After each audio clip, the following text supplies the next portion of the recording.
I'm real sick of them thrusting Trina into the middle of the shot like she's somebody.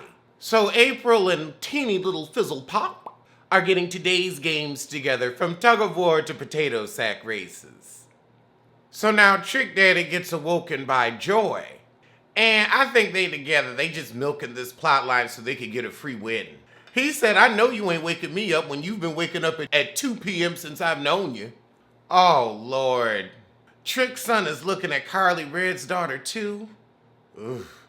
See, you need to find you a Joy, not a Carly. Oh, my God.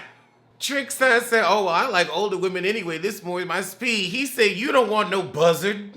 These aren't birds. These are old gray buzzards. Vultures. He said they on their way out. And you would know because you holding the door for him. Child Scrappy said he's given birth, had his mommy makeover, and is exercising to get his body back together. So he is going to show up and show out at Little Fizzle Pop's field day. We see you got your waist snatched. So Scrappy is feeling unappreciated in his merge. And of course you tell that to young Jock because he has so much experience in long-term relationships. Scrappy, I think you also have to realize Bambi has kids now, and so do you, babies. Fresh new babies. And so she ain't got energy to appreciate you because she running after them kids. Oh, goodness, Mama D's talking about taking a hiatus with the drink. You mean a hiatus? You got a hiatus, all right. She's talking to Mendici's mama. Oh, I would love to see these two in their terrible wigs tear it up on the town. That is a show. Throw Deb Hot Point Atney in there too. So we got the two meddling mamas talking about how they meddling in their kids' relationships. Mama D said, I want my kids' relationship to work out even though I'm bringing up divorce in front of everybody. And now we got Mendici's mama saying Yandy actually wants to spend time with her husband without me farting up the groove. Now, Heifer, you gonna say Yandy didn't talk to me when Mendici was away, but your happy butt was on every season of Love and Hip Hop, doing three-way phone calls with Mendici, butting in other people's business. Yandy was always giving you access to the grandkids. Heifer, please, that's a bold-faced lie. Like that's a bold, cheap wig. See, y'all call yourselves matriarchs, but you barely have cousin energy. Not even auntie. Cousin. Mama D has invited someone to force them to confront their issues. It better be Iyanla. It's so funny to see Fizz thinking he's got April locked down as she goes to dinner with Dr. Dre in real time. I guess she saw they little checks from this season and said, okay, it's been real, but I need a meal. And the only meal you can afford is happy. I'm starting to believe nothing happened with you and April last night. Because she went on to Dr. Dre's for dinner and probably brought you back a doggy bag. You probably did that for some shrimp. Fizz said I was lost in getting it together. That's why I didn't call you, April. What have you gotten together? He said now things are going better between him and Moniece. You don't have custody of that kid. That's why. Sierra says she's very competitive. I wish you'd get competitive with a speech therapist so we could actually understand the language you're speaking is English. I wish you could get in the spirit of that competition. The competition of how to enunciate and pronounce. Clearly.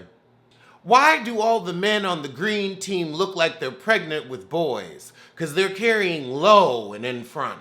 Like that baby sitting right on their bladder, real low. Why they all got, just pregnant as they want to be. So the Bam is walking, talking to April, gritting her teeth and smiling because Mama D's there. And she's like, okay, I'm not going to ruin a good time for everybody else, but I'm real sick of this heifer. Meanwhile, Mama D thinks it's really her job to let everybody know about the marital issues of her son and his heifer. But girl, why you all up in April's business? Why couldn't that be a thing so nothing happened between you and teeny little Fizzle Pop last night? Why do you care? You've got your own big ugly to worry about. So we arguing about who's winning or losing a potato sack race. I'm so deep in Best Fiends, I couldn't even pay attention. Trick asking what's up with April. You ain't got enough money for that. You always want something so far out of your league. That could be your granddaughter. You can't even afford your divorce from Joy, but you talk about April.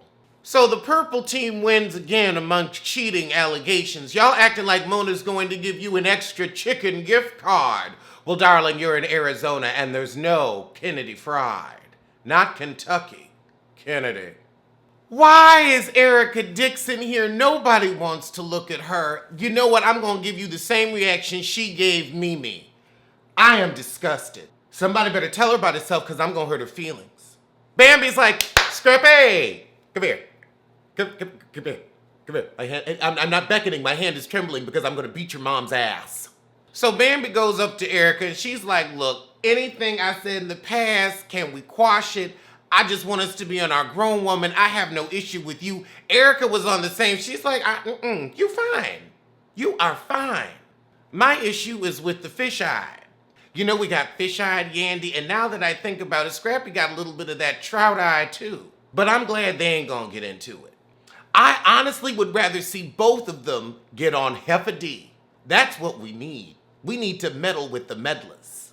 So Sierra says, I'm going to take a pause from being messy and shoot a scene with Joy, because I do not want to get caught up between Scrappy's baby mamas. Across the resort, we've got Erica and Mama D sitting down so she can mend her co-parenting situation with Scrappy. I think y'all have it good right now. You don't need to talk no more.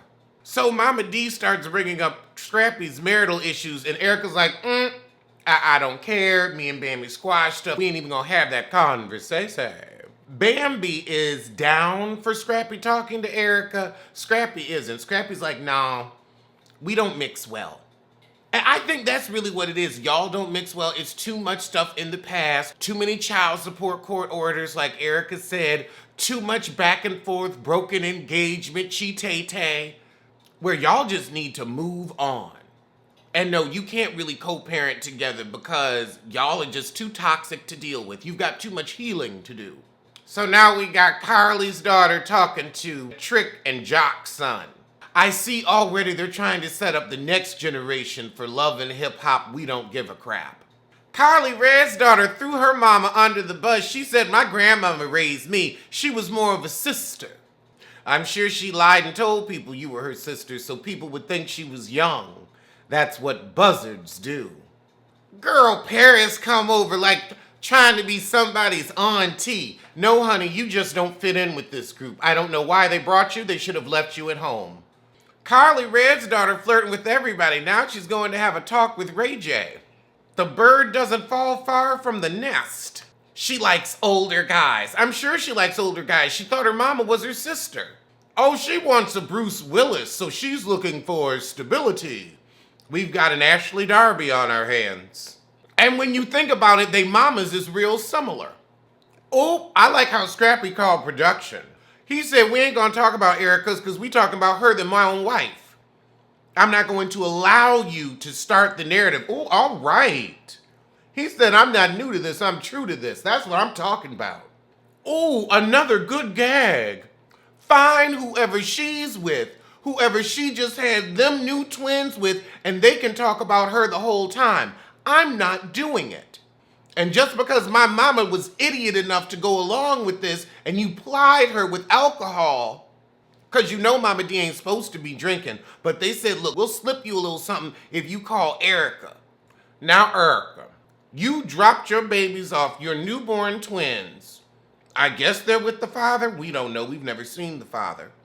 Ran here at Mama D's behest when you knew Scrappy didn't know you were showing up, and his wife is there, who also didn't know you were showing up, and you think Scrappy's supposed to have a conversation with you on your time when you couldn't even text him and let him know, hey, your mama invited me. Is it cool if I come?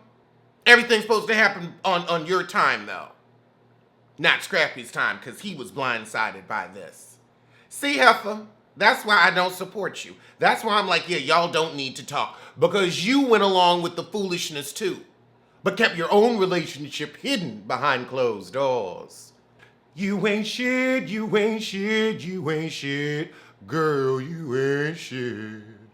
You gonna say this is at the expense of our daughter? Why would you do such an idiot move as to go to something that you were not invited to? You were coming as a +1, And you gonna talk about your child. If you cared about your child, you wouldn't be nobody's plus one, messing up the marriage that they got going on. Mama D, you really gonna say, I don't know why Scrappy doesn't want to talk to her? Because you sprung it on him. And it may not be your place to say who talks and who doesn't. I think they doing fine with the texting. Everything doesn't have to be vocalized. Sometimes just a text is okay.